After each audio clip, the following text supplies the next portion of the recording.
Hello, I'm Gregory Caudill, and this is my show, Totally Stoned. I hope you enjoy it. Much of my work is canvas, acrylic on canvas. I can do larger pieces if necessary, although becoming quite more difficult now. I'm always big on depth of field, where you would have the background first, as what usually happens, and you build your way forward as if you're putting layer upon layer, much like you would with something visual, like the Grand Canyon. And the the further back you go, the more it looks like a backdrop to a movie and not a real painting, which is what I like. I try to go for realism, and I like things that almost look historical. Like you can feel something timeless in structures. What they were, what they are, what they're there for, what they could be there for in your imagination. Could be anything. But that's what I like about what I do. It's supposed to have a little bit of mystery with it, I think. And it's just a chance for people to scratch their heads and say, I like it. I don't know why, but I like it. And it's an interesting place to go to if it was a real place. Back when there was such a thing, I submitted many works to what used to be Akron Beacon Journal. They had a contest every month, and I would win, like movie tickets or something like that, or toys, typical boy stuff. But it was great. It was great exposure. Um, it wasn't until the Norton County Fair or Norton Fair that when I was 13 that something actually got sold. I was always taught, this is one of my bosses told me, that when you look at a painting, it's supposed to tell a story.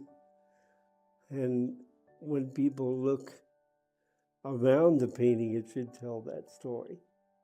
You start from one point, oh yeah.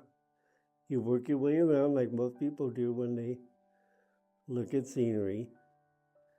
And then, you might see a bird flying or an airplane or whatever it happens to be.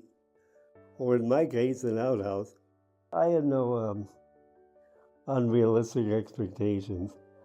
And I usually go in without any preconceived notions. If it begins to look like something, I usually end up going with it. And I like that fact because I don't, I'm not setting myself up for disappointment. This one took approximately almost 2 weeks to do. Model lifts on my thing too.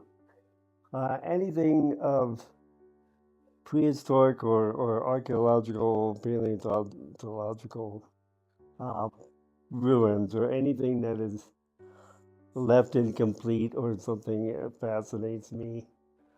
I'm not too sure why, but it's very good. And this is one of my bigger ones. And as I've said before, the larger pieces are becoming more rare as it's becoming physically more demanding for me to do this. However, I do hope you enjoy this, and I think it's one of my best.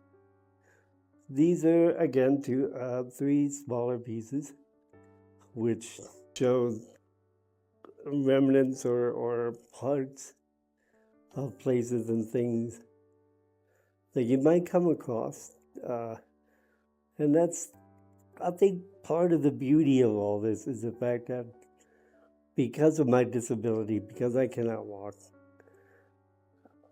I guess I kind of project the need to go explore through my paintings. And that way I feel as if I'm really out there somewhere, doing just that, and that's part of why I love what I do. But again, that's my whole motive, is to make you feel like you're stepping away from something and you're in another world, at least temporarily, and you come out feeling like that you actually made a trip and you enjoyed it and you want to tell people about it.